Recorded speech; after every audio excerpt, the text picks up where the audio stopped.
విరబోసిన తల నిండా కనకాంబరమెట్టినట్టు ఎర్ర నీళ్ళు దిష్టి తీసి పోసినట్టు ఎర్ర నీళ్ళు దిష్టి తీసి పోసినట్టు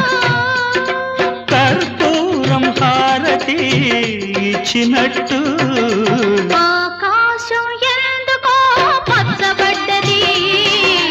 ఆ నడుమ బొట్టేమో ఎర్రబడ్డది వీచే గాలుల తాకిడి సాగే గువ్వల అలజడి రమ్మని పిలిచే పైబడి